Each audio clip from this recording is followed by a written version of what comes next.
السلام عليكم ورحمة الله وبركاته. daawadayaal kusoo dhawaada tirsiga barnaamijkeenan cusub oo aan ku dul marayo loolanka siyaasadeed oo had iyo jeer dhex mara madaxda Soomaaliyeed, gaar ahaan madaxda Jamhuuriyadda Federaalka ee Soomaaliya. isla mar ahaantaasu loolankaasu dhaco iyadoo lagula jiro dhaqdhaqaaqa ama ururka al-shabaab dagaal ama halgan baan niraahne. marka loo fiirsado qaab wada shaqaynta u dhaxaysa had iyo jeer madaxda ugu sarreysa dowladda Soomaaliyeed, tusaale haddaan ka soo qaadno xilli maamulkii madaxweyne Cabdullaahi Yuusuf Axmed, waxaa la arkaa oo laga milicsadaa in isqabqabsi iyo isku dhac siyaasadeed uu dhex maray isaga iyo ra-iisul wasaarihii ama prime ministerkii xilligaas ay wada shaqeynayeen. arrinkaasoo keenay gunaanadkii in micnihii ra-iisul wasaarihiisii Nuur Cadde ee uu doortay inuu sabab u noqdo inuu xilka siyaasadeed iska dhiibo oo madaxtooyadii iskaga tago gunaanadkii. sidoo kale waxaa laga akhrisan karaa sooyaalka maamulka ama hoggaanka Soomaaliyeed iyo isku dhacii dhex maray madaxweyne Sheekh Shariif Axmed iyo prime ministerkiisii Maxamed Cabdullaahi Farmaajo. sidoo kale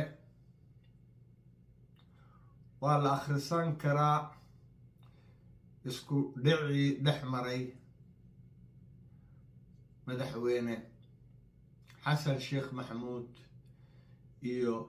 prime ministerkiisii, gaar ahaan xilligii maamulkiisa ee hore ee kan maanta aan ku sugannahay ka horreeyay. sidoo kale waa la arki karaa ama muuqaal cad oo aan macnihii la taaban karo ayaa laga akhrisan karaa in madaxweyne Maxamed Cabdullaahi Farmaajo iyo ra-iisul wasaarihiisii Maxamed Xuseen Rooble ay isku dhaceen. dhammaan madaxdaas iyaga ah, madaxweyneyaasha ah iyo ra-iisul wasaareyaasha xukuumadahooda ama wasiirka koowaad ama prime ministerka, had iyo jeer waa kuwa isqabsigoodu iyo isku dhacoodu iyo afgarashaan la-aantoodu siyaasadeed ay noqotay mid soo noqnoqota. saas awgeedna loo baahan yahay in muuqaalkaas isaga ah, mar haddii lagula jiro cadow guud ahaaneed iyo mid dib ahaaneedba, kaa gudaha oo ah al-shabaab, ururka al-shabaab, iyo mid dibadeed maanta loo fadhiyo oo ah duulaankii xadgudubka dowladda Itoobiya, in laga waantoobo oo laga tallaabsado muuqaalkaas isaga ah iyo xilliyada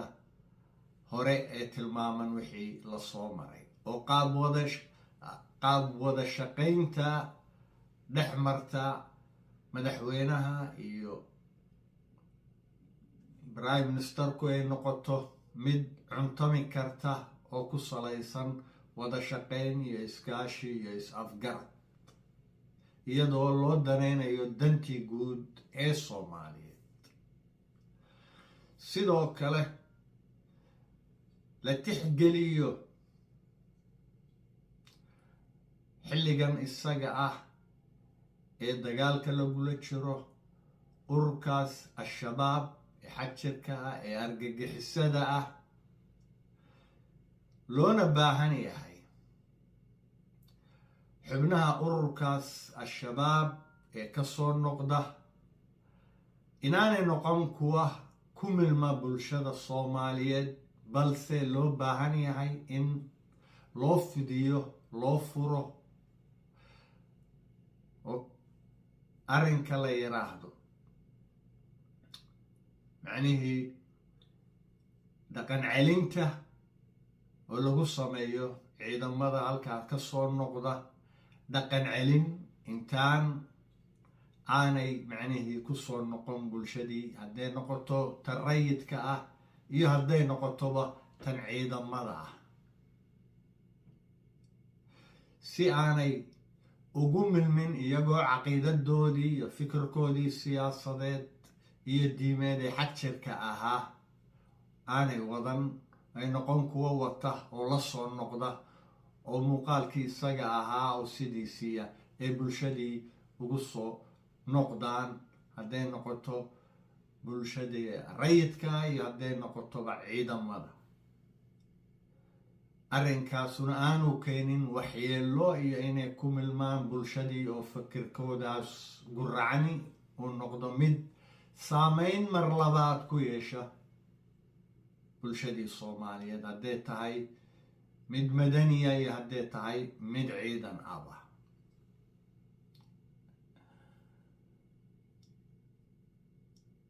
sidoo kale iyadoo la og yahay in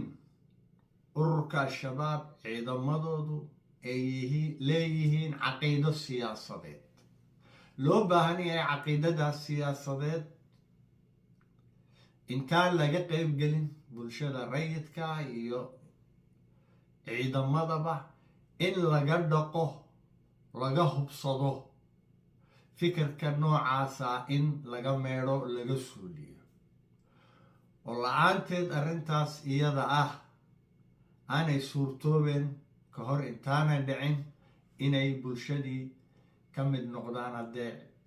bulsho madaniya tahay iyo hadday bulsho ciidanba tahay, ayna ugu wacan tahay khatarta arrinkaas isaga ah uu xambaarsan yahay. arrinkaasuna uu yahay mid lama huraan, isla markaasna loo baahan yahay inay barbar socoto in dadyowga ka soo noqda ururka al-shabaab aanay noqon sinaba dadyow ka qaybgala hoggaan siyaasadeed, hoggaan madaniya iyo hoggaan ciidanaba, oo ah muuqaalka hadda aan arki karno oo dhacaya in saraakiishii ka mid ahayd ururka al-shabaab ee ciidanka markay soo noqdaan halkii la dhiqi lahaa caqiidadoodii siyaasadeed, balse aad moodid in loo abaalgudayo oo ay xubin firfircoon ka mid noqonayaan hay-adihii ciidanka Soomaaliyeed, hadday noqoto ciidamadii qalabka siday ama militarigii iyo hadday noqoto hay-adihii nabad sugidda. arrinkaasuna yahay gaf weyn iyo khalad ee xukuumadda jamhuuriyadda federaalka ee Soomaaliya ku dhacayso, saameynayana oo lagu dhaawacayo xaaladda deganaanshaha iyo nabadgelyada jamhuuriyadda federaalka ee Soomaaliya, loona baahan yahay in laga waantoobo. isla mar ahaantana meesha ay timaado garashada ah in xubnahaas al-shabaab ka soo noqonaya inaanay ahayn macnihii dad laga qaybgelinayo arrin midnimo qaran oo la rabo halkaas in laga muujiyo xaalad midnimo qaran, balse ay yihiin ugu horeyn iyo ugu dambeyn canaasir muuqaalkoodu iyo cududoodu aanay intaas dhaafsiisnayn. canaasirtaas ka soo noqonaysa badanaa waa dagaalyahano, hoggaan siyaasadeed oo shirweyne qaran la isugu yimi, oo arrin daba heshiisiin la isla galay, oo markaas lagu kala qaybsanayo awooddii siyaasadeed maaha sidii arrinkii dhex maray xukuumaddii madaxweyne cabdullaahi yuusuf iyo ururkii maxaakiimta islaamka ee la isugu iman jiray magaalada jabuuti oo barlamaankii dowladda ama qaranka laba qaybood loogu qaybiyey mucaarad iyo dhankii barlamaankii hore arrinku ma aha arrin midnimo qaran balse muuqaalkay xambaarsan yihiin canaasiirta maanta ka soo noqota al-shabaab waa muuqaal ku sugan ku eg inay yihiin koox ama canaasiir aanay ahayn urur siyaasadeed oo kasoo qaybgelaya oo usoo noqonaya arrin midnimo qaran iyo wada qaybsi awood siyaasadeed arrinkaas isagaa waa inuu muuqdaa waa in qaabkaas isagaa loo dhigaa loo hergeliyaa oo loo arkaa sidoo kale waxaa jirta canaasiirtaas iyaga ah ee ururka shabaab ka soo noqonaya oo ah ciidan ama ciidamo dowladaha iyo quwadaha siyaasadeed markay hor taallo xaalad noocaas oo kale ah canaasiirtaas iyaga daaqado ama kaalmo ama meelaha la yskaga gufeeya macnihii dabka iyo dabaysha laysaga dhigaa tusaale soomaaliya 1977 markay gelaysay dagaalkii Itoobiya waxaa la hawlgeliyey dhammaan xoogga iyo cududda Soomaaliyeed oo ay ka mid yihiin tuugtii jeelasha ku xidhnaa dadkaas iyaga ahaa dadkii jeelasha ku xidhnaa oo muuqaalo kala duwan xambaarsanaa tuug iyo dilayaal iyo dad nooc kastaba waxaa lagu gufeeyey aagag gaar ah gunaanadkiina ay noqdeen kuwa aagagaas iyaga ah bulshadii iyo qarankii Soomaaliyeed ka daboolay muuqaalkaas isaga ana waa loo baahan yahay aragtida siyaasadeedna waa inay qaabkaas isaga ah iyo muuqaalkaas isaga ah ee macnihii indhaha ku haysaa iyagoo ka duulaya garashadaas iyada ah in macnihii la yareeyo la zuuliyo khatarta ka iman karta canaasiirtaas aan la daweyn karin xagjirnimo awgeed ay aaminsan yihiin oo goobta ugu habboon macnihii la dhigaa daawada dhegayste waa anigoo Khalid Xasan Yuusuf intaan ku kulmi doono barnaamij kale assalaamu calaykum waraxmatullaahi wabarakaatu